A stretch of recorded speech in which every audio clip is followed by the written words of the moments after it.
अब इस युद्ध में इजराइल की खुफिया एजेंसी मोसाद की काफी चर्चा हुई है। दावा किया जाता है कि मोसाद ने आयतुल्लाह खामेनी को मारने के लिए तेहरान के सीसीटीवी कैमरों को हैक कर लिया था और अली लारिजानी को भी मारने में मोसाद के जासूसों ने बड़ी भूमिका निभाई थी।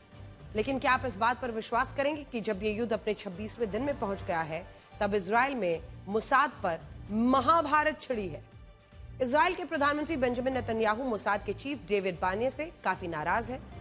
डेविड बार्निये ने इस युद्ध की शुरुआत से पहले प्रधानमंत्री नेतन्याहू को यह गारंटी दी थी कि जब अमेरिका और इजराइल तेहरान पर ईरान की टॉप लीडरशिप को खत्म कर देंगे तब उसके बाद मोसाद ईरान में जनता के विद्रोह को भड़काएगी और इस तरह ईरान में रिजीम चेंज मुमकिन हो पाएगा। लेकिन आज इस युद्ध के 26वें दिन पूरे हो रहे हैं, लेकिन अब तक ईरान में ऐसा नहीं हुआ और इसी वजह से प्रधानमंत्री बेंजामिन नेतन्याहू मोसाद के चीफ से नाराज बताए जा रहे हैं और ये कहा जा रहा है कि मोसाद के भरोसे उन्होंने यही गारंटी राष्ट्रपति ट्रंप को दी थी और राष्ट्रपति ट्रंप को ईरान पर हमला करने के लिए तैयार किया गया था। हालांकि आपको एक सेकंड के लिए रुककर यह भी सोचना चाहिए कि क्या वाकई नाराजगी है या फिर ये पोस्चरिंग है, यानी ये दिखाने की कोशिश है कि हम तो ये सोच रहे थे कि युद्ध में ईरान में जनता ही सड़कों पर निकलकर रिजीम चेंज करेगी, लेकिन ऐसा नहीं हुआ।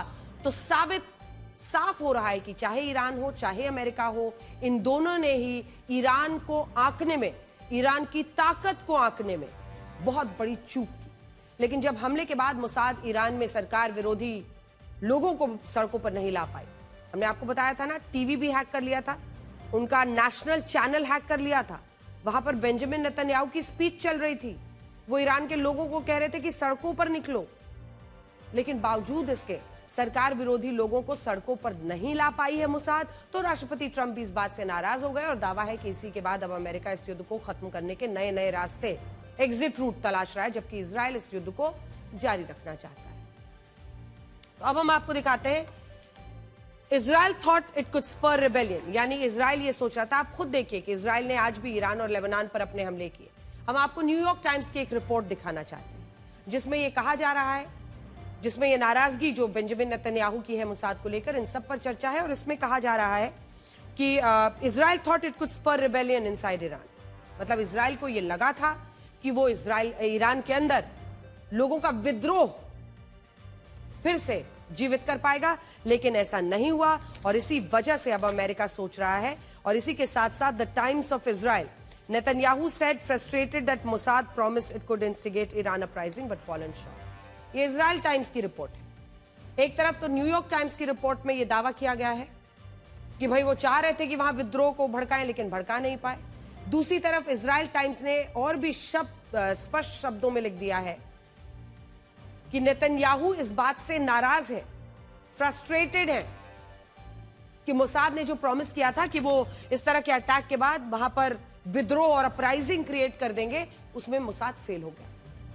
आप खुद देखिए कि इजराइल ने आज भी ईरान और लेबनान पर अपने हमलों को जारी किया। दावा है कि ईरान में अब तक 7000 ठिकानों पर बमबारी हो चुकी है। देखिए,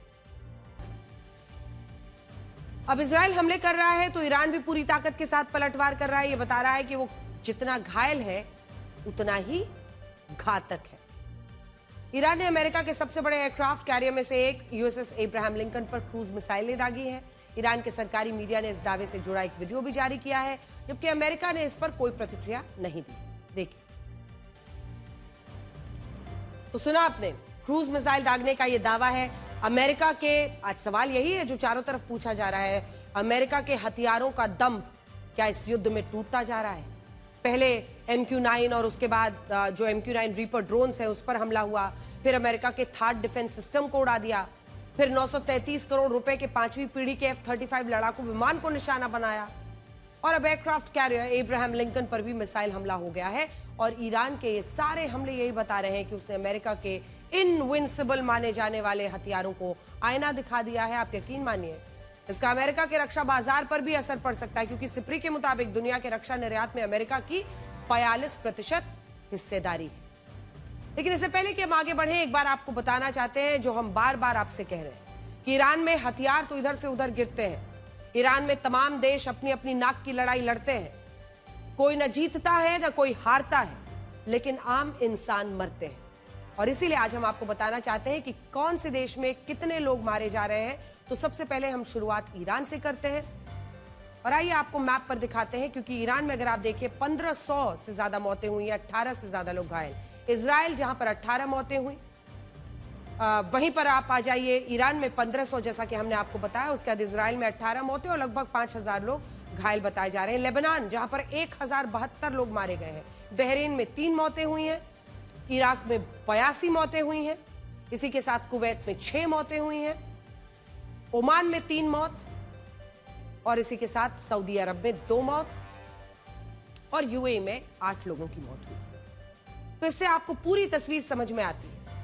लेकिन इधर ईरान की आईआरजीसी ने ऑपरेशन ट्रू प्रॉमिस के तहत इजराइल पर अब तक का सबसे बड़ा हमला करने का दावा किया है। ईरान की सेना ने आधिकारिक तौर पर ऐलान किया है कि उसने इजरायली और अमेरिकी ठिकानों पर अपनी मिसाइलों और आत्मघाती ड्रोन्स की 80th वेव यानी 80वां वेव लॉन्च कर दिया। ईरान द्वारा जारी किए गए ताजा फुटेज में दर्जनों मिसाइलें एक साथ लॉन्च होती देखी जा सकती हैं और ईरान का दावा है कि हमले न सिर्फ इजरायली सैन्य ठिकानों पर किए गए हैं, बल्कि अमेरिकी अड्डों को भी निशाना बनाया गया है। देखिए